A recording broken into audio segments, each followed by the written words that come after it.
President-elect Donald Trump, welcome back to Meet the Press. Thank you very much. Thank you so much for being here. You are the first president since Grover Cleveland to win non-consecutive terms.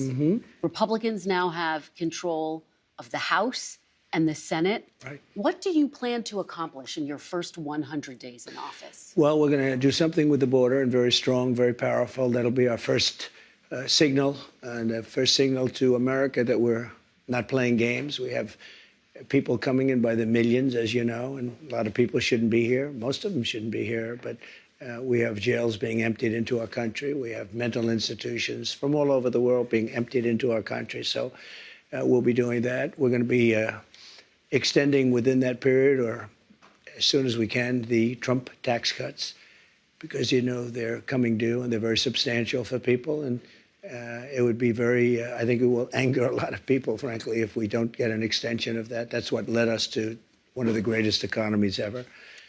And those two things are going to be very vital, very important. We're going to be focusing on crime in the cities, and we'll work with Democrat governors. Most of them are, as you know, if you look at the 25 worst places, they're just about all Democrat-controlled cities and states. And we're going to be working with Democrat governors and Democrat mayors. And I look forward to doing it. But we have to do something about crime, and mostly in our cities. And we're going to have a lot of other things. We'll be working on nominations. We're going to still be working on some nominations. I think they're going very well. We have, for the most part, I think they're going extremely well. It looks like Peter's doing well now. I mean, people were a little bit concerned. He's a young guy with a tremendous track record, actually. He went to Princeton and went to Harvard. He was a good student at both, but he loves the military, and I think people are starting to see it. So we'll be working on his nomination along with a lot of others. We are going to delve into your nominations, but since you bring him up, do you still have confidence in Pete Hegseth? Yes, I do. I really do. He's a very smart guy. I've known him through Fox, but I've known him for a long time. And he's basically a military guy. I mean, every time I talk to him, all he wants to talk about is the military. He's a military guy. I used to kid him about it. I didn't think he would be in this position where he may be, hopefully will be Secretary of Defense. But every time I was with him, he was fighting for soldiers, where he said some soldier was unjustly put in prison because they were really doing what they were taught to do, in some cases. So, yeah, I think he's going to do fine. The fact that there are these allegations against him, misconduct, sexual misconduct, heavy drinking, the fact that he said to some senators reportedly he'll stop drinking if he gets this job, does that worry you? No, I think that everybody has something that they can stop. Some people can stop eating. I'm lucky I'm not a drinker, but I could stop eating. And we all want to stop doing something. And if he said that, I mean, that's a nice thing to say. That's a good thing to say. But he's very respected. I can tell you, I know a lot of the people at Fox, they think he's fantastic. And the people that work with him, really, they love him. So I think you're going to have somebody that's really terrific. And again, all he talked about with me, I said, you know, you're not really a television guy, even though he did very well, as you know.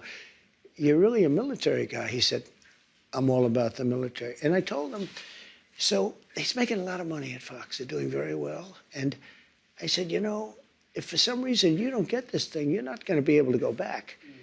And all that money you're making, you can kiss it goodbye. He said, this is all about America. You know, he didn't say, well, let me think about it. Let me discuss it.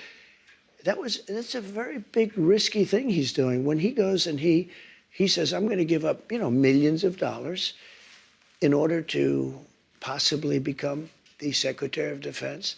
A lot of people would say it's a great position. It's probably almost no greater position, but a lot of people would say, I have to think about it. He said, I don't have to think about it. All right, we're going to delve into your cabinet picks a little bit later, but I want to delve into one of your signature promises on the campaign trail, which was to end inflation, to lower prices. You are now proposing tariffs against the United States' three biggest trading partners. Economists of all stripes say that ultimately consumers pay the price of tariffs. I don't believe Can you guarantee American families won't pay more? I can't guarantee anything. I can't guarantee tomorrow.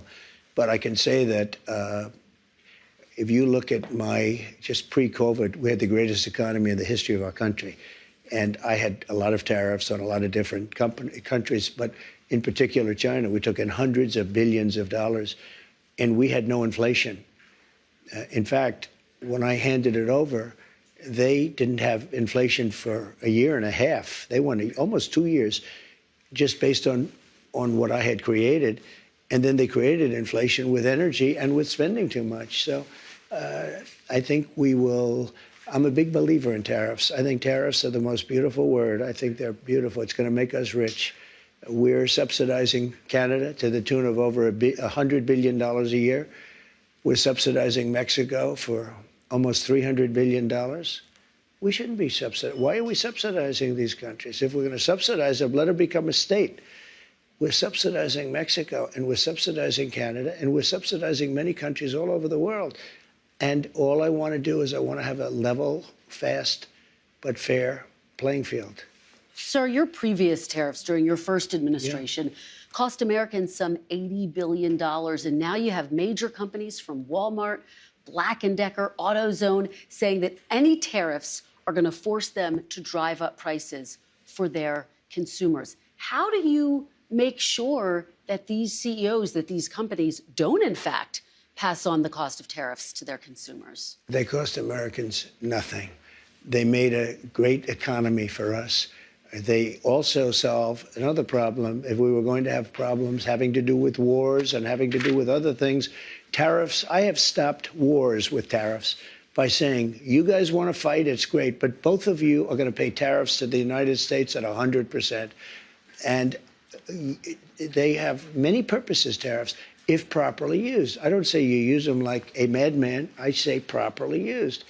But it didn't cost this country anything. It made this country money, and we never really got the chance to go all out because we had to fight COVID in the last part, and we did it very successfully. And when I handed it over to Biden, the stock market was higher than what it was just previous to COVID coming in. It was actually higher. Tariffs are properly used, are a very powerful tool, not only economically, but also for getting other things outside of economics. Well, again, prices did go up on some goods in your first administration, washing machines, tires. Will you punish CEOs? Let me just explain to you. No. You mentioned washing machines. So you look at Whirlpool in Ohio. I got a call from Jim Jordan, one of the greats, congressman from Ohio. And he said, they're going out of business because South Korea and China are dumping washing machines into our country. And I put a 50% tariff on the washing machines coming in from China and South Korea.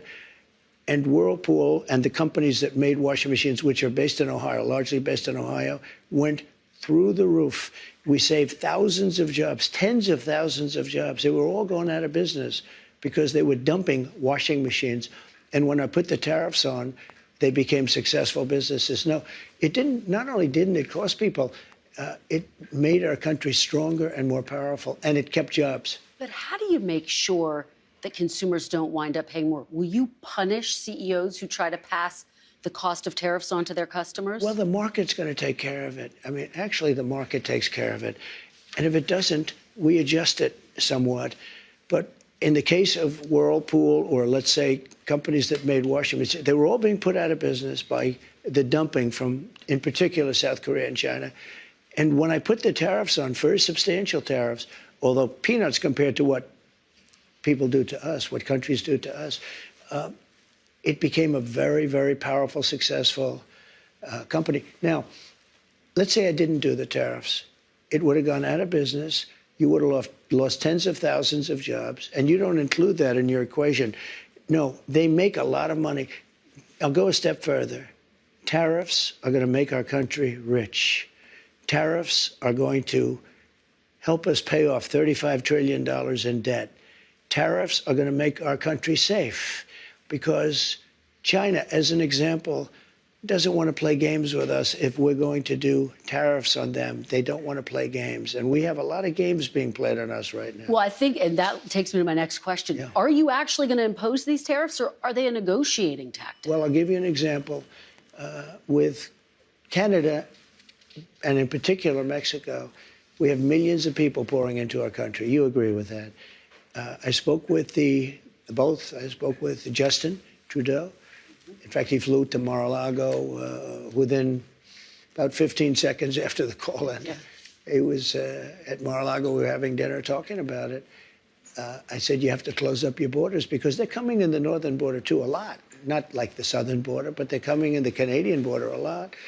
And drugs are pouring in. Almost as importantly, drugs are pouring in, maybe more importantly, drugs are pouring in at levels never seen before, 10 times what we had.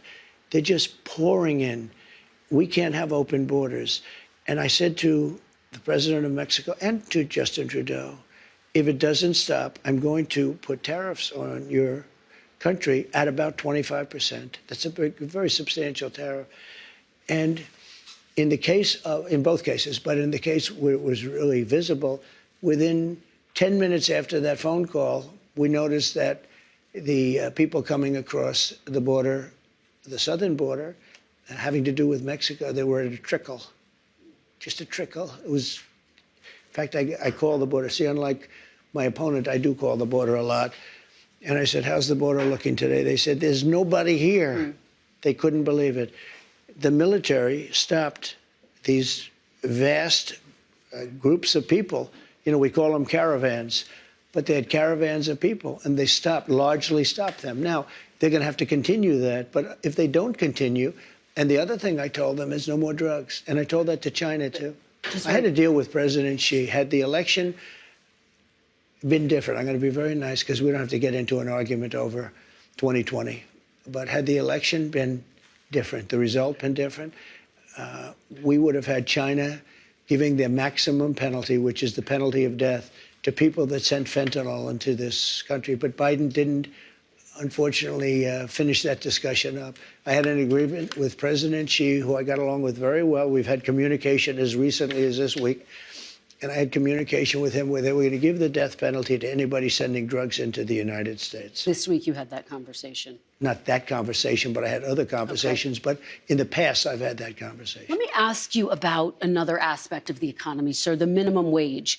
The federal minimum wage has been $7.25 since 2009. There are 20 states that still have the federal minimum wage at $7.25. And I actually have a map. 19 of these states actually voted for you, sir. Mm-hmm. And you can see it right here. I don't know if you remember this, but during the debate in 2020, I asked you if you would raise the minimum wage. You said you would consider it. And so my question for you is, now that you are going back to the White House, for these 19 states that voted for you, are you going to raise the federal minimum wage? It's a very low number. I will agree. It's a very low number. Let me give you the downside, though. Yeah. In California, they raised it up to a very high number. And your restaurants are going out of business all over the place. The population is shrinking. It's had a very negative impact. But there is a level at which you could do it, absolutely. Yeah. What is that level, do you think? I don't know. I mean, I really don't know. I can say this. You have a lot of businesses that are open and thriving because of the lower minimum wage. If you raise it too much, and you understand this, if California went crazy, they went crazy. And people, the restaurants are closing all over. Many more people are hurt. So I hear you saying, similarly to sort of what you said in 2020, will you consider? Is this something you're going to look at? I'd want to speak to the governors. And the other thing that's very complicated about minimum wages is places are so different. Mississippi and Alabama and great places are very different than New York or California. I mean, in terms of the cost of living and other things.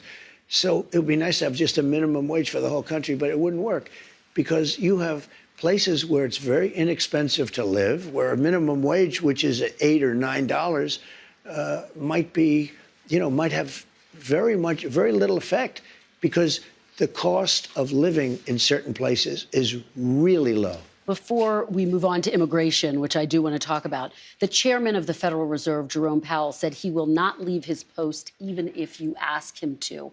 Will you try to replace Jerome Powell? No, I don't think so. I don't see it. But I think if I told him to, he would. But if I asked him to, he probably wouldn't. But if I told him to, he would.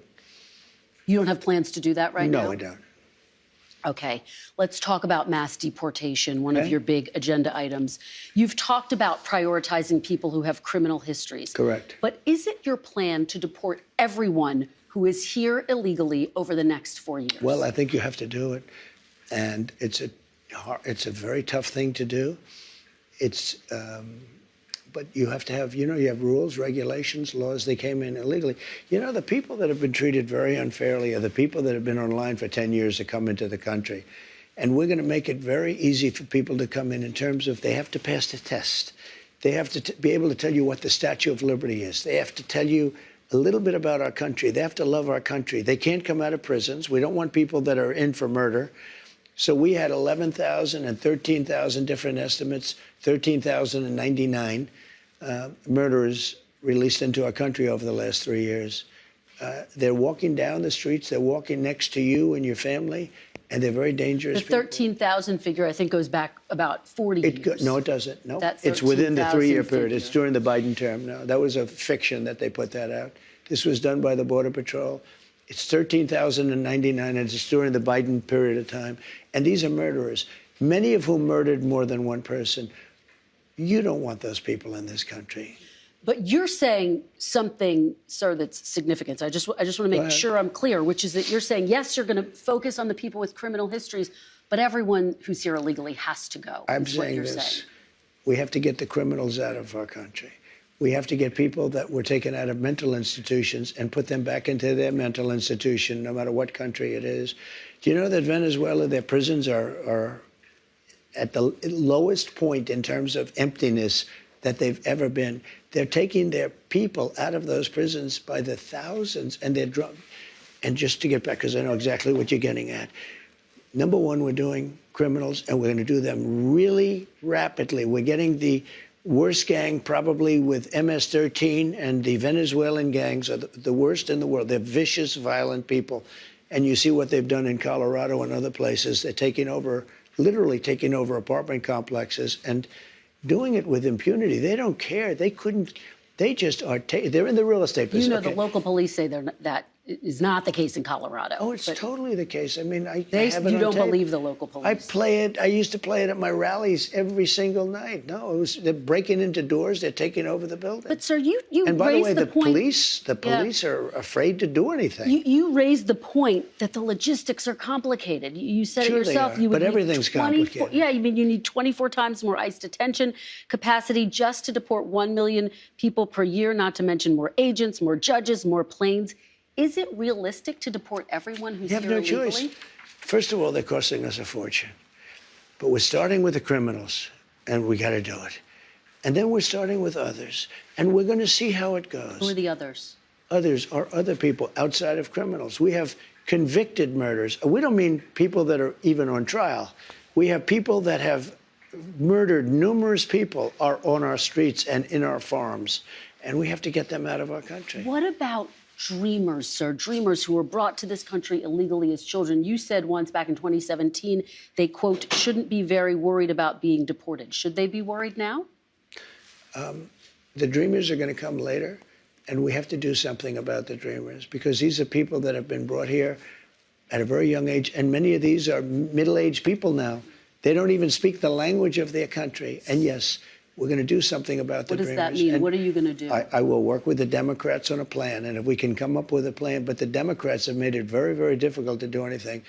Republicans are very open to the dreamers. The dreamers, we're talking many years ago, they were brought into this country. Many years ago. Some of them are no longer young people. And in many cases, they become successful. They have great jobs. In some cases, they have small businesses. Some cases, they might have large businesses. And we're going to have to do something with them. And you want them to be able to stay. That's what you're saying? I do. Okay. I want to be able to work something out. And it should have been able to be worked out over the last 3 or 4 years. And it never got worked out. Biden could have done it because he controlled, Congress to a certain extent, right? He could have done something, but they didn't do it. I never understood why, because they always seem to want to do it, but then when it comes down to it, they don't. I think we can work with the Democrats and work something out. Let me ask you about another group of people, the estimated 4 million families in America who have mixed immigration status. So I'm talking about parents who might be here illegally, but the kids are here legally. Your borders are You're talking about separation. Yeah, well, there are two aspects to this. Your borders are, Tom Homan said, they can be deported together. Correct. Is that the plan? Well, that way you keep the... Well, I don't want to be breaking up families. So the only way you don't break up the family is you keep them together, and you have to send them all back. Even kids who are here legally? Well, what you're going to do if they want to stay with the father? Look, we have to have rules and regulations. You can always find something out like, this doesn't work, that doesn't work. I'll tell you what's going to be horrible. When we take a wonderful young woman who's with a criminal, and they show the woman, and she could stay by the law, but they show the woman being taken out, or they want her out, and your cameras are focused on her as she's crying, as she's being taken out of our country, and then the public turns against us. But we have to do our job, and you have to have a series of standards and a series of laws. And in the end, look, our country is a mess. We have the highest crime rate, and during the debate, a man whose ratings have gone way down, David Muir, said to me, no, crime is, because I had to debate 3 people, not 1. Debating 1 was easy. Debating 3 was actually pretty easy, too, if you want to know the truth. But David Muir said, the crime rates have gone down. I said, no, they've gone up. And then the following day, they released the crime rates, and they were way up. Yeah, and the FBI statistics, you're talking about those FBI statistics. Well, no, but he gave the wrong answer. Confusing based on what you're looking at. But a lot of that is migrant crime. Let me ask you about another aspect of this. Christian, you know a lot of it's migrant crime. Well, let me ask you about another aspect of this that I think a lot of people are really curious about. I mean, 3% of the people who are here illegally have criminal histories. But in your first administration, you had the zero tolerance policy, where we did see family separations. Yeah. You ended it. The purpose of that, though, to some extent, and you talked about this at the time, was deterrent. You also had it with Obama. You do know that. He didn't have a zero tolerance policy. And you also know he built the jails for children. He didn't have a zero tolerance policy. But in 2014, he built the jails. You know that. I want to ask you about the zero tolerance policy. I mean, he didn't have a systemic, we're going to separate families. Families were separated when parents were a threat to the kids. We don't have to separate a family. This. Excuse me, Kristen. Yeah. We don't have to separate families. Yeah. We'll send the whole family very humanely back to the country where they came. That way the family's not separated. So no more family separations. You're not reviving the zero tolerance policy. It depends on the family. The family may decide to say, I'd rather have Dad go, and we'll stay here. And in which case they have that option. But you're not going to revive your zero tolerance policy, which was put in place as a deterrent. Is there any universe where you would bring that back, sir? We need deterrence. Look, ready? When somebody comes here illegally, they're going out. It's very simple. When they come here illegally, they're going out. Now, if they come here illegally, but their family is here legally, then the family has a choice. The person that came in illegally can go out, or they can all go out together. And that was made very clear by Tom Homan. So you're not, at this point in time, planning to revive that zero tolerance policy where kids are separated? Well, if you call that, yeah, I'm doing what I just told you I'm going to do. You know, I don't want to send the family out. I don't want to send anybody out. But I'll tell you, we have to, because otherwise we have no country. If we don't have borders, and if we don't have voting, good voting, fair voting, do you know they're still counting votes in San Diego, California? Listen, they're still counting the votes. This is almost 4 weeks. They're still counting the votes. If we don't have fair elections and honest voting and machines that work quickly, you know, if you had paper ballots, every election will be over by 10 o'clock in the evening. So, let me ask you. You understand what I'm saying? Let me, before we get to... And you get a much more accurate count. Before we get to all of that, let me ask you about some of your other promises on this topic. You've promised to end birthright citizenship on day one. Is that still your plan? Yeah, absolutely. The 14th Amendment, though, says that, quote, all persons born in the United States are citizens. Can you get around the 14th Amendment with an executive action? Well, we're going to have to get a change. We'll maybe have to go back to the people, but we have to end it. We're the only country that has it, you know. Through an executive action? You know, we're the only country that has it. Do you know, if somebody sets a foot, just a foot, 1 foot, you don't need to, on our land, congratulations, you are now a citizen of the United States of America. Yes, we're going to end that because it's ridiculous. Through executive action? Well, if we can, through executive action. I was going to do it through executive action, but then we had to fix COVID first, to be honest with you. We have to end it. It's ridiculous. Do you know we're the only country in the world that has it? Do you know that? There's not one other country. What about the legal challenge, inevitable legal challenges that'll come? Do you know we have thousands of judges? Somebody walks onto our land, and we have to now say, welcome to the United States. They could be a criminal or not a criminal. We release them into our country. It's called catch and release. We release them into our country. Wait, just one second. And now they get them lawyers. And the lawyers are good lawyers. And everybody has a lawyer. And do you know how many judges we have? Thousands. Thousands. Now, here's what other countries do. They come into the land and they say, I'm sorry, you have to go. And they take them out. Okay? With us, once they touch our land, we're into litigation that lasts for years, costs us hundreds of billions of dollars. We have judges, and I'm sure they're all honest, but I don't know that for a fact. You can imagine what's going on with the judges. But just so you, because I have a lot of judges, I tell you what, I know more about judges than any human being in history. Look, we have judges.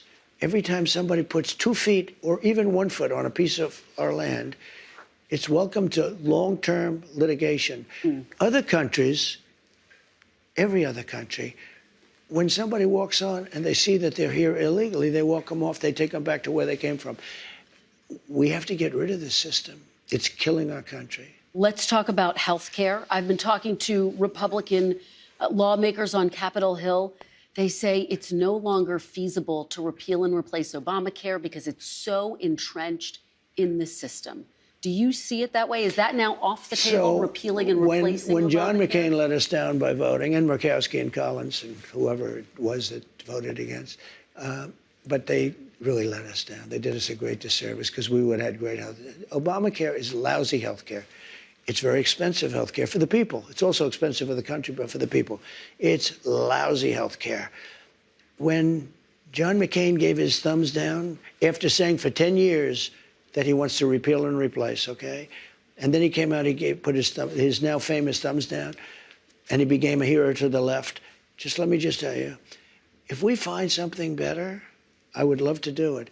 But unless we find, but one thing I have to say, I inherited Obamacare, or anything else you want to go. It's got about 20 names, but I inherited it.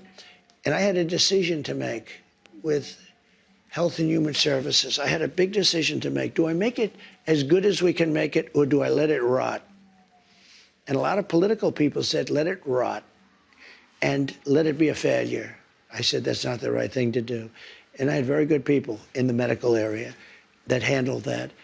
And I said, what do you want to do? He said, we really have an obligation to make it as good as we can. And we did. We made it as good as we can make it. Instead of making it bad where everybody would be calling for its repeal, I made it so that it works. Now, but you did try to overturn it, sir. Well, it's lousy. You did try to overturn it. You did have your Justice Department try to direct the Supreme Court to overturn it. We got a little bit of a surprising opinion, to be honest with you. If it would have been overturned, we would have had much better health care right now. But right now, we have something that I made the best of. I could have made the worst of it, and it would have fallen by the wayside. I did the right thing from a human standpoint. But, you know, I'm sort of proud of my decision. At the same time, sometimes I regret it. I told the people, and I gave them the money to do it. I said, fix it, make it work, because people would have suffered. But it's too bad that they voted no. I wish John McCain, he fought for 10 years on replacing Obamacare, for 10 years, and then he voted against. Nobody understands it. Sir, you said during the campaign you had concepts of a plan. Do you have an actual plan at this point for health care? Yes, we have concepts of a plan that would be better. Still just concepts? Do you have a fully developed plan? Let me explain. We have the biggest healthcare companies looking at it. We have doctors. We're always looking because Obamacare stinks. It's lousy. There are better answers. If we come up with a better answer, I would present that answer to Democrats and to everybody else, and I do something about it. But until we have that, or until they can approve it, but we're not going to go through the big deal. I am the one that saved Obamacare, I will say, and I did the right thing. I could have done the more political thing and killed it, and all I had to do is starve it to death. You did try to have your Justice Department effectively kill it, though, No. sir. Kill it from a legal standpoint, but from a physical standpoint, I made it work. In your concepts of a plan, sir, will people with pre-existing conditions still have coverage And can you guarantee their prices will not go up? The answer is yes. They'll have coverage. You have to have it. And what about their prices? Because you know what? What about their prices, sir? I want the prices to go down. I want to have better health care for less money. And there are ways of doing it, I believe. And I have the smartest people in that world. You know, that's a separate world unto itself. I have the smartest people in that world looking at it and trying. And if they come up with something, I will present it. Now, maybe you won't be able to sell it. But if we get better health care for less money, I believe it's very saleable. Just very quickly, when will we see your fully developed plan? When are you going to show the public? I don't know that you'll see it at all. I can only say that we have some of the best healthcare people. I've always tinkered with it. I think it's a little hard to explain. Obamacare, when I took it over, was a disaster. And I made it workable. It has insured 20 million people. Yeah, because of me. Because of me. If you look at what I did, I was the one. I made it good. You tried legally, to repeal and replace it. You tried to kill it, because if I repealed it and replaced it, we would have had a better system because we wouldn't have had health care. And the Democrats would have been forced to do something. If we wouldn't have had it, the Democrats would have been forced to do something that they wouldn't do if we have it. Let me ask you about another aspect of healthcare. You talked about this on the campaign trail, right. IVF. You promised free IVF for all who want it, either through the government or through mandates with insurance companies. I've been hearing from Republican senators, some of them, who say they're not going to support that plan. How are you going to get that passed? Well, we're going to see. We want them to pay, ideally the insurance companies to pay for it, the fertilization. I came out very early for a Republican especially, and I think they were looking for my guidance, my great wisdom, right?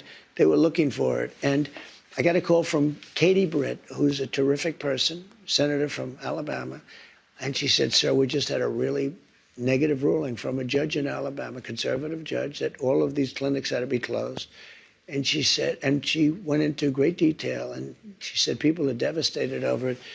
And after literally speaking to her for 5 minutes, I issued an order, really an order in a sense, and it was a statement from the Republican Party that we are all for IVF and fertilization. Okay. The Alabama legislature met the following day and passed it. It was a beautiful thing to see. And I consider myself to be the father of IVF in a certain way. And the Republicans were very strong on the issue. But, sir, I want to understand where it falls in your list of priorities. I mean, is this something we can expect to see you try to move on in the first 100 days? We're going to be talking about it, and we're going to be seeing. We have a lot of other things. I have tax cuts. You know, we'll be submitting in either the first or second package to Congress the extension of the tax cuts. So that might very well be in there, or it'll come sometime after that. Let's talk about abortion, sir. You have taken responsibility for overturning Roe v. Wade. You've said that abortion is now a state issue. There are steps that you could take, though, as president, to restrict abortion through executive action without Congress. More than half of abortions in this country are medication abortions. Will you restrict the availability of abortion pills when you're in office? I'll probably stay with exactly what I've been saying for the last 2 years, and the answer is no. You commit to that? Well, I commit. I mean, do things change? I think they change. I hate to go on shows like Joe Biden. I'm not going to give my son a pardon. I will not, under any circumstances, give him a pardon. I watched this, and I always knew he was going to give him a pardon, and so I don't like putting myself in a position like that. So things do change, but I don't think it's going to change at all. Okay. Let's talk about some of your picks to fill out your administration. You named Kash Patel to be the next FBI director. Yeah. He has a list in his book of 60 people that he calls members of the so-called deep state. It includes Democrats like Joe Biden and Hillary Clinton. It includes former members of your cabinet, from Bill Barr to Christopher Wray. You campaigned on destroying the deep state. Do you want Kash Patel to launch investigations into people on that list? No, I mean, he's going to do what he thinks is right. Do you think that's right? Do you think that's right, sir? If they think that somebody was dishonest or crooked or a corrupt politician, I think he probably has an obligation to do it. But are you going to direct him to do it? No, not at all. Not at all. We have two great people there. We have him and we have Pam. And Pam Bondi has been like a rocket ship. She's very popular and very good and very fair. And Kash Patel is very fair. I'll tell you, I thought Cash may be difficult because he's, a strong conservative voice. And I don't know of anybody that's not singing his praises. The other day I was watching, and Trey Gowdy, who's a moderate person and very smart and very respected in the party, he's Cash's biggest fan. He said, this is the most misunderstood man in politics. He's great. I guess they worked together on the Russia hoax or something. And Trey Gowdy became a fan. Trey Gowdy. Everybody respects him. And, just like him, others also. I don't know of one negative vote. I don't think he's going to have any negative votes. Is it your expectation, though, that Kash Patel will pursue investigations against your political enemies? No, I don't think so. Do you want to see that happen? If they were crooked, if they did something wrong, if they have broken the law, probably. They went after me, They went after me and I did nothing wrong. Well, let me ask you this. You said President Biden, quote, that you're going to appoint a real special prosecutor to go after Joe Biden. You said that Where during did I say that? The campaign. Where? You said that on Truth Social, June 12th, 2023. I will appoint a real special prosecutor to go after the most corrupt president in the history of the United States, Joe Biden, and the entire Biden crime family. Are you going to do that? Are you going to go after Joe Biden? I'm really looking to make our country successful. I'm not looking to go back into the past. I'm looking to make our country successful. Retribution will be through success. If we can make this country successful, that would be that would be such a great achievement. Bring it back. We have a country now that's overridden with crime, that has millions of people that shouldn't be here, that should be in prisons in other countries, that should be in mental institutions. We have drug lords being dropped into our country and told never go back to their country. I'm looking to make our country great. I'm looking to bring prices down because, I won on two things, the border and more than immigration. They like to say immigration. I break it down more to the border, but I won on the border and I won on groceries. It's a very simple word, groceries. Like almost, who uses the word? I started using the word, the groceries. When you buy apples, when you buy bacon, when you buy eggs, they would double and triple the price over a short period of time. And I won an election based on that. We're going to bring those prices way down. I want to pause here because what you're saying is significant. Because you wrote on Truth Social in 2023 that you're going to appoint a real special prosecutor to go after Joe Biden. Now you're saying you're not going to do that. I will say this. No, I'm not doing that unless I find something that I think is reasonable. But that's not going to be my decision. That's going to be Pam Bondi's decision and, to a different extent, Kash Patel. Assuming they're both there, and I think they're both going to get approved. But while you ask me that, what they've done to me with weaponization is a disgrace. We'll get to some of that. No, wait. You can't do one without the other. In the history of our country, nothing like this has ever happened. And I've won these cases. I've won every one, and the rest are in the process of being won. Deranged Jack Smith is on his way back to The Hague, where he can execute people. This is where he should have stayed.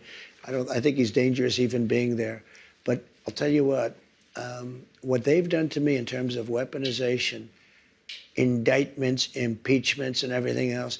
And in the end, it probably helped me because I got the biggest vote, the most votes any Republican's ever gotten in history. Pam Bondi talks about investigating the investigators. Do you want her to investigate Jack Smith? I want her to do what she wants to do. Do you want to see Jack Smith investigated? Well, I think he's very corrupt, but I want her to do whatever she has to do. Are you going to direct her to prosecute Jack Smith? She's a very smart person. She was a great attorney general in Florida. She's very experienced. I want her to do what she wants to do. I'm not going to instruct her to do it now. Sir, are you going to fire the current FBI director, Christopher Wray, who you appointed? Well, I can't say I'm thrilled with him. He invaded my home. I'm suing the country over it. He invaded Mar-a-Lago. I'm very unhappy with the things he's done. And crime is at an all-time high. Migrants are pouring into the country that are from prisons and from mental institutions, as we've discussed. I can't say I'm thrilled. I don't want to be Joe Biden and give you an answer and then do the exact opposite. We're going to talk about that. So I'm not going to do that. What I'm going to say is I certainly cannot be happy with him. You take a look at what's happened. And then when I was shot in the ear, he said, oh, maybe it was shrapnel. Where's the shrapnel coming from? Is it coming from heaven? I don't think so. So we need somebody to straighten. You know, I have a lot of respect for the FBI, but the FBI's respect has gone way down over the last number of years. Don't you have to fire him in order to make room for Kash Patel if he is, in fact, confirmed? Well, I mean, it would sort of seem pretty obvious that if Kash gets in, he's going to be taking somebody's place, right? And somebody is the man that you're talking about. Okay. Let's talk about Project 2025. This is the conservative policy blueprint. You disavowed it during the campaign. You called it a product of the radical right. You've said some of their ideas were abysmal. I said some of it is. Some of it is very good. Some of it's very mainstream, actually. Frankly, the Democrats should have used some of it because they went, you know, with all the transgender that they were doing and with the men playing in women's sports, if they wouldn't have done that, maybe they would have done better. Well, so you take me to my question. You're now giving people involved in Project 2025 prominent roles in your administration. Are you changing your mind about Project 2025? No. Is this now the policy blueprint for the second Trump administration? Some people, if you take a look at the group, it was hundreds of people were involved. And I was actually, I reprimanded the whole group. I said, you shouldn't have placed this document in front of the voters because I have nothing to do with it and I'm the one that's running. You had no right to do this where you put a 1,000-page document in front. And many of those things I disagree with. Now, many of those things I happen to agree with. Many of those things Democrats should have agreed to. And I think they would have done much better in the election because they got slaughtered. Well, I guess people see the list: Russ Vought, Brendan Carr, Peter Navarro, John Ratcliffe, Pete Hoekstra, Monica Crowley. And they think these are all of the people who were involved in or writing Project 2025. This must be a blueprint for work requirements, eliminating the Head Start program, criminalizing pornography. Is that what we can expect to see? Well, I don't know how they voted. I don't know. I never spoke to them actually about it. And I purposely, and I told you, normally it would be just the opposite. I'd review every page. I purposely didn't even want to see it. Because when somebody like you asked me a question about Project 2025, I can honestly say I've never seen it. I have nothing to do with it. I didn't read it, but I did hear some things in there that I would totally disagree with. And I said to the people that were really the people behind it, you know who those people are, I said, you really had no right doing this to me because they used it as a soundbite, the Democrats.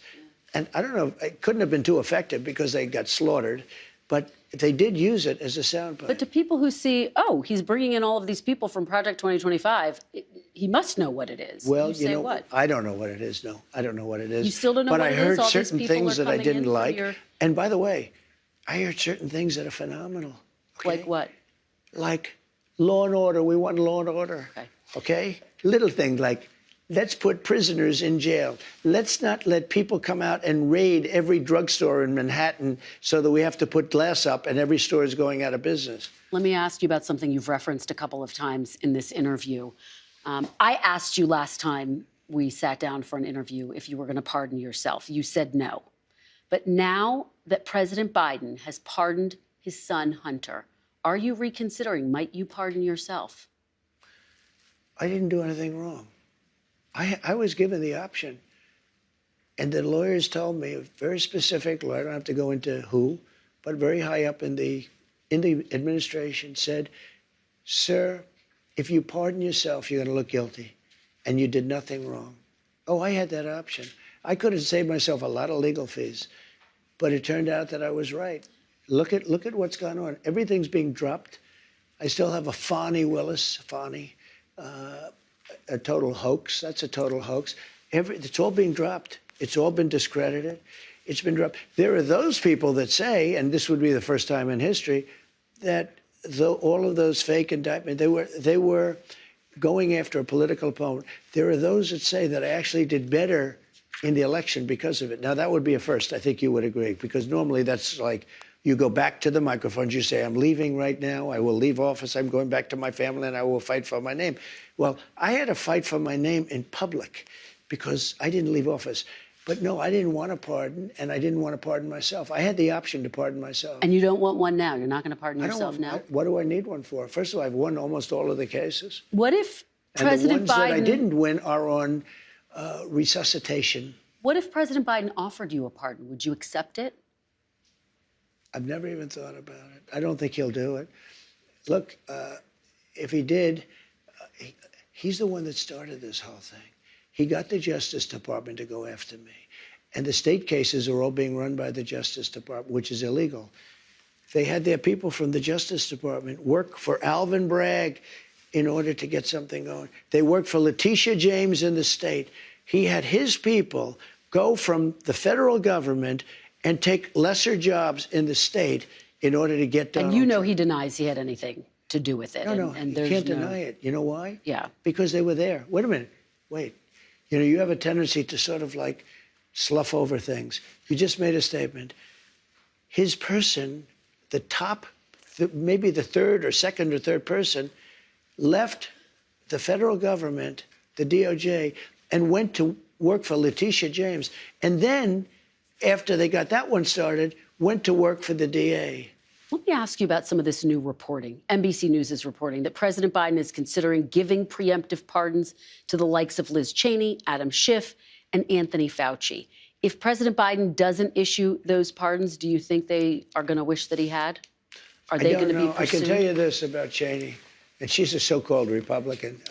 I think she hurt the Democrats terribly. When I saw that Kamala put Cheney out on the campaign trail, I said, that's the end of Kamala. I really did. I thought it was a terrible move, especially if you're a Democrat.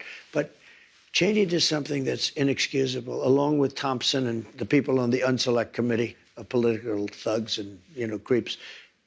So the Unselect Committee went through a year and a half of testimony. Wait. They deleted and destroyed all evidence of that they found. You know why? Because Nancy Pelosi was guilty. Nancy Pelosi turned down 10,000 troops. You wouldn't have had a J6 because other people were guilty. The people that said that I attacked 2 Secret Service agents in a car. I grabbed one around the neck. I was then rebuffed, and I grabbed the other one. These are 2 of the toughest men anywhere on the planet. They happen to be slightly younger than me, maybe, you know, just a little bit. Let me just tell you. They testified. They said it was total. And all of this stuff came out. People lied so badly. Now, listen, this was a committee, a big deal. They lied. And what did they do? They deleted and destroyed a whole year and a half worth of testimony. Do you know that I can't get... I think those people committed a major crime. Sir? And Cheney was behind it. Well, and so was Benny Thompson and everybody on that committee. We're going to... For what they did, Yeah. honestly, they should go to jail. So you think Liz Cheney should go to jail? For what they did. Everyone on the committee, you think I think should everybody go to on jail? anybody that voted in favor. Are you going to direct your FBI director and your attorney general to send them to jail? No, not at all. I think that they'll have to look at that, but I'm not going to. I'm going to focus on drill, baby, drill. When you say that, on it carries strengthening the weight, though. You know, you've tapped these people to lead the Justice Department and FBI. They can do whatever they want. Okay. Biden can give him a pardon if he wants to, and maybe he should. Just remember, Unselect Committee, a year and a half of sworn testimony, and after getting all of the testimony, they deleted it. Wait. And they destroyed almost everything. There's nothing left. It's unprecedented. And they deny If you doing do that in a civil case, you go to jail. You know they deny doing that. And officials say that the order never came in for the National put out Guard. a statement. On January 6th, let me ask you this about January 6th. I think Benny you're going to want to Thompson answer wrote this. in a statement that he has destroyed all evidence. Let me ask you this about It's January amazing. 6th. I wish you could be you know, you have such potential. If you could be just non-biased, you hurt yourself so badly. I'm telling you, they deleted and destroyed all the evidence. Everyone knows it. And you slough it off like it doesn't mean anything. No, I'm just saying they deny it. That's all I'm saying. Kristen, if I did it, you would be standing up in that chair shouting at me. And you know what I'd do? I'd say, you got me. They have done something so illegal. They have a committee sworn to, and because it was so bad, the only reason they did it is because the testimony turned out to be in favor of me. Like Secret Service testified and disputed everything. It made them into a bunch of liars. Not Secret Service, it made the people. They got rid of it because it made Nancy Pelosi, the mayor of D.C., so many people look like criminals. And I will tell you, it's illegal for them to delete and to destroy that evidence. Let me ask you about January 6th in a different capacity, okay? I think you're going to want to answer this question. You promised to pardon those who attacked the Capitol on January 6th. Are you still vowing to follow through with that promise? We're looking at it right now, most likely, yeah. Well, those people have suffered long and hard, and there may be some exceptions to it. I have to look. But, if somebody was radical, crazy, there might be some people from Antifa there. I don't know, because those people seem to be in good shape. Whatever happened to Scaffold Man? You know who Scaffold Man was? He stood on a scaffold telling everybody to go and nothing happened to him. Whatever happened to Ray Epps? Now, I don't know anything about Ray Epps, but it was sort of strange the way he was talking. Where is he? What happened to him? Because the people that did very little, they arrested an old woman because I don't think she did anything. They don't even know what she did. These people have suffered. Their lives have been destroyed. And yet in Portland, where they burn down half the city, they burn it down all the time. It's like a, routine occurrence. They don't do anything. They attacked the courthouse, federal courthouse. They always say federal building. Okay. They destroyed the beautiful limestone exterior of the courthouse in Portland. They killed people in Portland. Seattle, people got killed in Seattle. Seattle, they took over a big chunk of the city. They took it over. They took the city away. Minneapolis, it looked like when they said this is a friendly protest, and yet over the poor slob from CNN, his shoulder, the entire city was burning down. It looked like World War II. Nothing happened. But wait, nothing happened. They took over the police statement. They took over the police station in Minneapolis. They burned it down. Nothing happened to anybody. And yet these people have been in jail, and I hear that jail is a hellhole. They've done reports, and you would say that's true. They've done reports. This is the most disgusting, filthy place. These people are living in hell. And I think it's very unfair. Most likely I'll do it very quickly. Very quickly. Okay, but some of them, 169 of them, have pleaded guilty to assaulting police officers. Because they had no choice. 900 pleaded guilty to other crimes. They're also going to be eligible for a pardon from you? Listen, it's a very tough system. Do you know almost nobody? I saw people that didn't even go into the building and they were convicted. And you had the police saying, come on in, come on in. I mean, the police are saying, come on in, everybody, come on in. They had people... you have a lot of cameras. They don't want to release the tapes.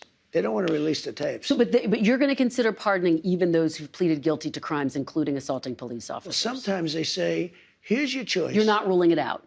Look, I know the system. The system's a very corrupt system. They say to a guy, you're going to go to jail for 2 years or for 30 years. And these guys are looking, their whole lives have been destroyed. For 2 years, they've been destroyed. But the system is a very nasty system. Okay. I'm going to look at everything. We're going to look at individual cases, Okay. But I'm going to be acting very quickly. Within your first 100 days, first day? First day. First day? Yeah, I'm looking first day. Issue these pardons. These people have been there, how long is it, 3 or 4 years? Okay. By the way, they've been in there for years, and they're in a filthy, disgusting place that shouldn't even be allowed to be open. Let's talk about your cabinet picks. I know we started off talking about Pete Hegseth, but I just want to return to that very quickly. Have you gotten assurances from senators that he's going to be confirmed? Do you think he can make it? No. I think you will, yeah. I've had a lot of senators call me up saying he's fantastic. You don't drink yourself. No. You've talked about how devastating drinking can be. No. How concerned are you that the person who you picked for this top job at the Defense Department, at least according to those who've worked with him, has struggled with drinking? But I've spoken to people that know him very well, and they say he does not have a drinking problem. Right. And, he had a lot of knives out for him. A lot of people don't want to see the military made better. Let me ask you about former Congresswoman Tulsi Gabbard. You picked her to be the Director of National Intelligence. Right. In 2017, she had 2 secret meetings with Syrian dictator Bashar al-Assad. Do you have questions or concerns about those meetings? No. And he's got bigger problems right now. Well, do you think it makes it hard for her? His country is collapsing. Yeah, I mean, do you think it compromises her ability to handle that? I met with Putin. I met with President Xi of China. I met with Kim Jong-un twice. Does that When mean you that were I can't be president? Well, when you were president, they weren't I know, secret but look, meetings. people meet. All these people meet. I mean, I see some of the most dishonest people. I'll tell you, the 51 agents that said that the laptop wasn't from Hunter, it was from Russia. What about them? Tell me about them. Do you think they did something wrong? Do you think they were all so stupid that they thought that the laptop from hell? So you have confidence in Tulsi Gabbard? I do. So does I mean, she's a very respected person. Let me ask you about RFK Jr. He has obviously talked about his skepticism of vaccines. He's expressed opposition to childhood vaccines. Do you want to see childhood vaccines eliminated? If they're dangerous for the children. Look. So possibly? When you look at some of the problems, when you look at what's going on with disease and sickness in our country, something's wrong. Are you talking about autism? Well, if you take a look at autism, you go back 25 years, autism was almost non-existent. It was, 1 out of 100,000. And now it's close to 1 out of 100. Well, I mean, what's happening? If they can find it. Now, I did something the other night that was a little unusual. At Mar-a-Lago, I called the drug companies, the top drug companies, and I called RFK Jr. and Dr. Oz and some of his people. And I said, let's all get together and let's figure out where we're going. Because we're going to do a lot of things. Number one, we're going to reduce prices because the middleman makes more money than the drug companies, in all fairness to the drug companies. There's a middleman that nobody even knows who they are. And you look at our drug prices, they're much higher than the prices for the same medicine, for the same stuff. So we met, and we met for a long time, and we talked about pricing, and we talked about vaccines, in terms of what happens. We talked about pesticides. We talked about everything. And I think a lot of good things are going to come from him. And he's not going to upset any system. He's not going to upset this. He's not looking to reinvent the wheel totally. But when you look at the numbers, we really don't have a very healthy country. Well, sir, going back 25 years, studies show that there is no link between vaccines and autism. And yet it sounds like you are open to the possibility of him looking I'm at open to getting anything. rid of them? I think somebody has to find out. If you go back 25 years ago, you had very little autism. Now you have it. I mean, well, they say because they're better at identifying it. 1 in 100,000, and now it's 1 in 100. That's a pretty bad number. Childhood vaccines. I mean, something is going on. I don't know if it's vaccines. Maybe it's chlorine in the water, right? People are looking at a lot of different things. Childhood vaccines. I want them to look at everything. Everything. So childhood vaccines have prevented about 4 million deaths around the world every year. I think that's great. Isn't that... I'm all for it. I think it's great. Hey, look, I'm not against vaccines. The polio vaccine is the greatest thing. If somebody told me get rid of the polio vaccine, they're going to have to work real hard to convince me. I think certain vaccines are incredible, but maybe some aren't. And if they aren't, we have to find out. But when you talk about autism, because it was brought up, and you look at the amount we have today versus 20 or 25 years ago, it's pretty scary. Well, again, scientists say that's because they've gotten better at identifying it, and there's no link in studies. But the drug companies are going to be working with RFK Jr., and he's been an interesting guy to me. I've watched him for 25 years, and he's been an interesting guy. Let's talk about Elon Musk, another interesting person. He's very interesting. Last month, one of your allies said, quote, he's behaving as if he's a co-president. Will you favor Elon Musk over other leaders of competitor companies like Jeff Bezos, Mary Barra? No, Jeff Bezos called me. We're having dinner. As you know, Mark Zuckerberg came in. We had a really nice dinner. He asked to have dinner. I had dinner with him. I'm having dinner with everybody. People like me now. It's something going on that people. I said, would you have come to dinner with me if I lost? I think the answer is no. I said nicely, kiddingly, of course, because I don't want to sound foolish. But I say jokingly, would you have been here at dinner if I lost? And the answer was probably not. Look, I'm getting called by everybody. It's very interesting. It's different than the first. When I won the first time, I wasn't nearly as popular as this. And one thing that's very important in terms of the election, I love that I won the popular vote, and by a lot. If I didn't, 1.6%. because they would go with the other one. They say, while he didn't win the popular vote, he won a lot of, I won a lot of the Electoral College. But they would always preface it by saying, now they say he won the popular vote and he won the Electoral College and he won all 7 swing states.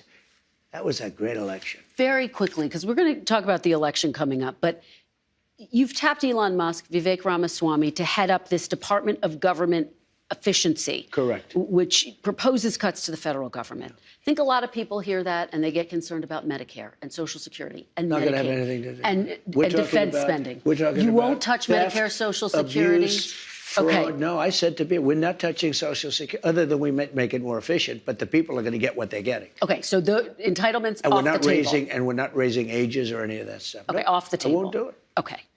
Let's turn to foreign policy. Should Ukraine prepare for less aid from the United States after you're sworn into office? Yeah, probably. Sure. You've said you can end the war in We're in 24 for $350 billion, and Europe is in for $100 billion. Why isn't Europe in for the same as us? The one thing that should happen is that Europe should come in they should equalize. And, Biden, all he had to do, like I did with NATO, I said, you got to pay your bills. They weren't paying their bills. And as you know, the Secretary General said, President Trump got $600 billion, 640 to be exact. And I used to use the 400 billion number. He corrected me. He said, no, you actually got $641 billion put in, because I said you have to pay your bills. We were paying for NATO. And you know why I got the money? Because I asked for it. It wasn't that complicated. Europe is in for a fraction.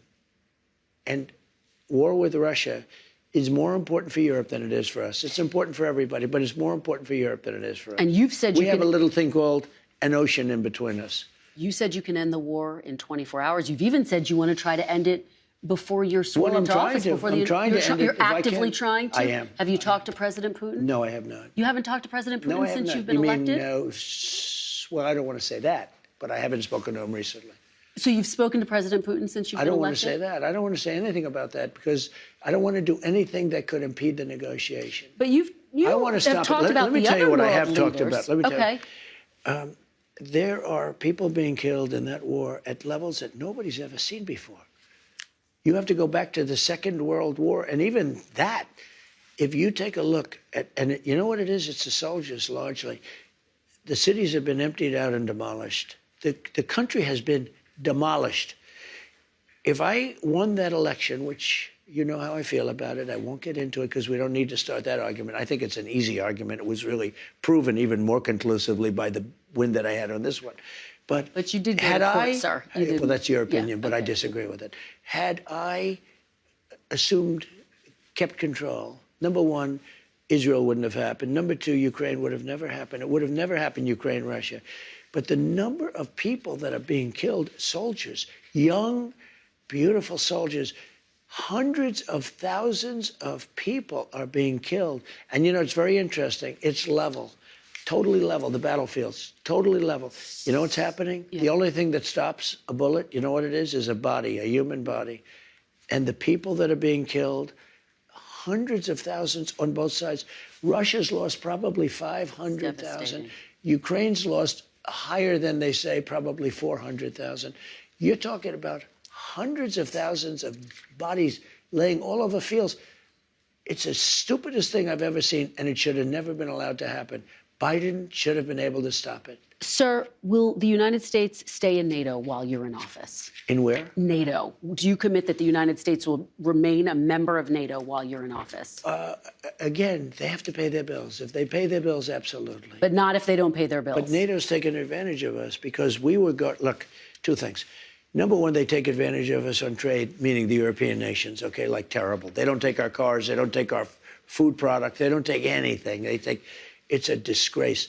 And on top of that, we defend them. So it's a double whammy. So let me just tell you, I was able to get hundreds of billions of dollars put into NATO just by a tough attitude. I said to the countries, I'm not going to protect you unless you pay. And they started paying.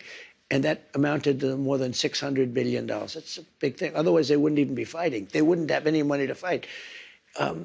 If they're paying their bills, and if I think they're treating us fairly, the answer is absolutely, I'd stay with NATO. But if not, you would consider the possibility of Absolutely, yeah, absolutely. Okay.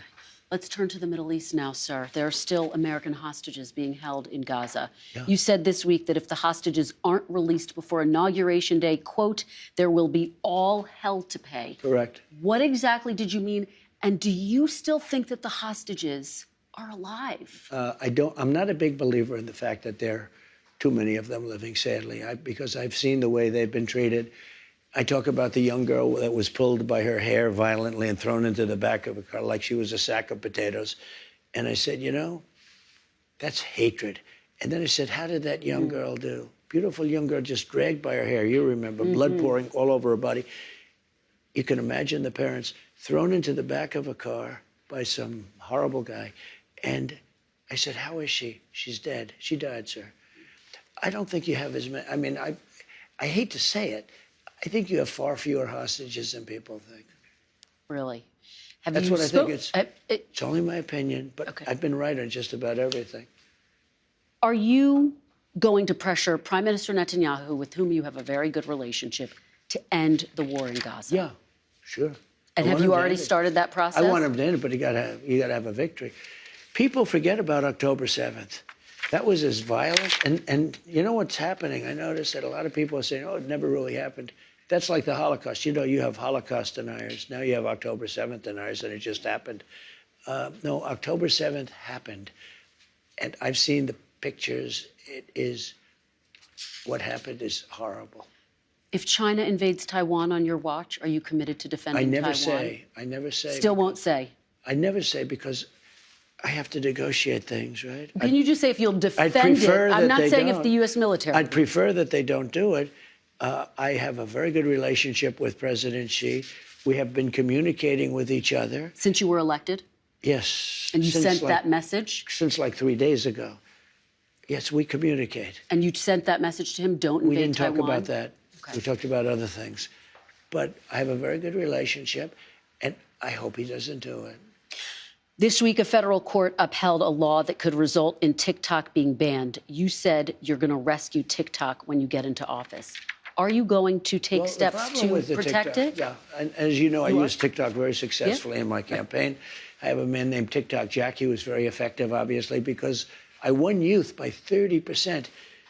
All Republicans lose youth. I don't know why. Maybe it's changing. And last time we were down 30% with youth. This time we're up 35% with youth.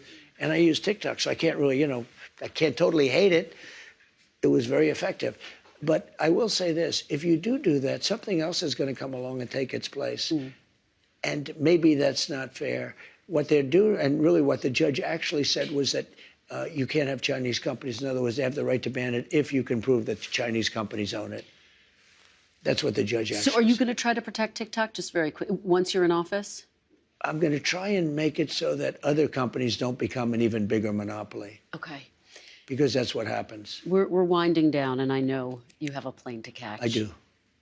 This is your first interview since you won the election. Congratulations. Yes, I hope congratulations to you. I hope you do well with it. Yes, and sir, I don't have to tell you this because you've talked about it. It comes at a time when the country is deeply divided. And now you're going to be leading this country for the next 4 years. For the sake of unifying this country, will you concede the 2020 election and turn the page on that chapter? No. No. Why would I do that? But let me just tell you, when you say the country is deeply divided, I'm not the president. Joe Biden's the president. But you're going to be the president. No.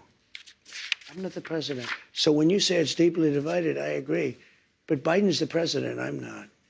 And he has been a divider.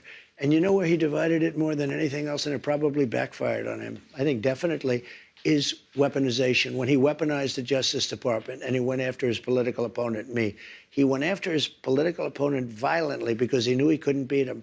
And I think it really was a bad thing. And it really divided our country. Sir, Democrats have control of the White House now. They didn't in 2020. If they are going around stealing elections, why didn't they do it? When you say Democrats have control now? Of the White House. Yeah.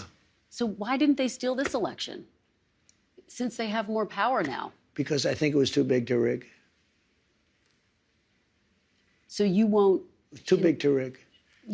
To the people who say that you're now directing your Justice Department to investigate 2020, and they want to move on. I have very capable. Is that I think Pam is going to be great. Precious resources. By the way, is that what you want them to do? Just so you know, I have the right to do that, but I'm not interested in that. Oh, you're not. You're not going to do that. I'm not interested. Okay. I have the absolute right. I'm the chief law enforcement officer. You do know that. I'm the president. But I'm not interested in that. You know what I'm interested in? Drilling and getting prices down and stopping people from pouring into our border that come from prisons and mental institutions. Last two questions here. One of the things that made this campaign unprecedented and extraordinary were the horrific attempts against your life. 2 assassination attempts. Yeah. Do you feel safe going into the White House for the next 4 years? Why? I have confidence in Secret Service. I know the people. I got to know a lot of them, and I have confidence. It was a bad moment. Something shouldn't have happened. But I have a lot of confidence, and they've really stepped it up. They were restricted from giving the... Look, I'd do a rally, and you were at many of them, and I'd have 50,000 people. Joe would have a rally, and he'd have 30 people. And he had more Secret Service than me. My Secret Service was always asking for more manpower / women power. They were asking for more and more and more, and they couldn't get it. I'm not blaming them, really, because they were always fighting for more people, and they wouldn't get... Now, boy, do we have it. I know it was hard on your entire family.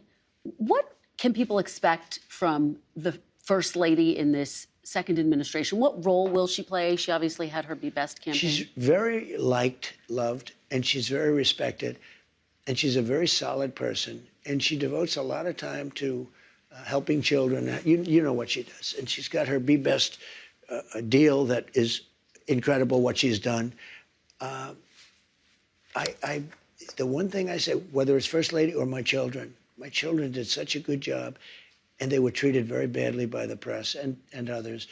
Ivanka was unbelievable what she did, and all she wanted to do is one thing: get people jobs. She could have been the UN secretary. I said to her, she would have been unbelievable. She's got the whole package for that, including right up there. She's as smart as they. She didn't want. She said, "Daddy, I want to work on getting people jobs." You know, she'd go to Walmart, she'd go to X such a. She produced millions of jobs for people, not glamorous. Most people didn't know she did it, and she was always being excoriated. And I said to my kids, "Don't come in, don't come in." It's just you said to them, "Don't." I said to them, "Yeah." But will you miss having them there? Will it feel different? They were your top advisors. I'll tell you what, I'll miss them, and they're really competent. But I say, just go have fun, do your business, do whatever you want to do, but don't come in. Because no matter what they did such a great job. Although I have to say, Lara did a phenomenal job as the head of the Republican National Committee, along with Michael. What will the First Lady's role be, do you think? Will she continue her Be Best campaign? She's a very elegant First Lady. She was a very successful woman before that, in the modeling and other things, but in the modeling, very successful. The press, I can't say treated her unfairly. You know why? Because she's very popular. You would think if the press was unfair, like to me, the press was obviously unfair to me. The press, no president has ever gotten treated by the press like I was. And yet I got more votes than any Republican candidate in history, by far. It's not even close. So you say, what's that all about? The press has to straighten itself out because, honestly, it's lost all credibility. When that can happen, based on the press, I should have gotten no votes, none. And yet I got the highest number ever. And the reason is because I'm able to go on a show, even like yours, even though you're very hostile, I'm able to go on a show like yours. No, you are. Well, hopefully you thought it was a fair interview. We covered a lot of policy ground. It's fair only in that you allowed me to say what I say. But, you know, the answers, the questions are, you know, pretty nasty. But look, because I've seen you interview other people like Biden. And I've never interviewed President Biden, actually. When I say you, I'm talking metaphorically. Okay. I've seen George Stephanopoulos interview Biden, and he's a tough interviewer. It's the softest interview. I've seen CNN interview him. They give these soft, you know, what's your favorite ice cream? It's a whole different deal. I don't understand why. You know, you would think the press would like to see strong borders, great education, a powerful military, so we have a country left, and all these different things. And somehow they don't want to see that. Let me ask you, hopefully you think this interview was fair. We spent a lot of time talking about your policy in your second administration. I want to ask you, sir, one final question. What do you want to say to Americans who didn't support you in this campaign?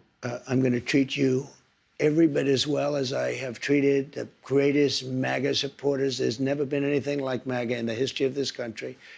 These people are so dedicated to making America great again. It's very simple. And I'm going to treat them just the same as I treat MAGA. We're going to treat everybody good. We want success for our country. We want safety for our country. You know, our country's under threat, as you know.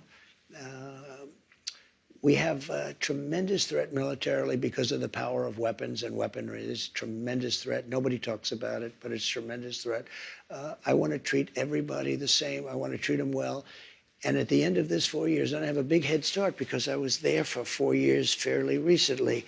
A lot of bad things were done during the 4 years that I wasn't there, and mostly in what they've done in terms of our reputation overseas. Our reputation is so bad, so shot. I got to bring it back, and I also have to bring back civilization to our country. Our country is a crime pot, and we have to get rid of crime. We have so many things to do.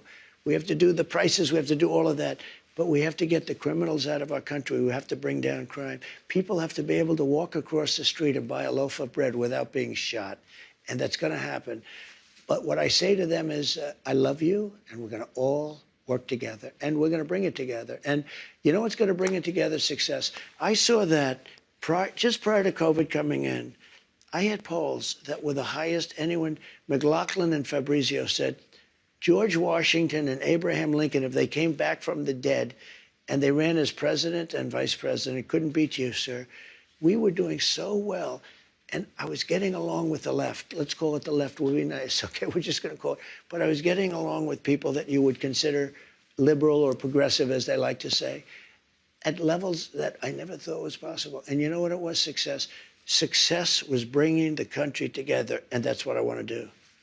We'll leave it there unless you'd like to say anything more. Thank you very much. Thank you very much for the honor of this honor. first interview. Thank you. Thank you.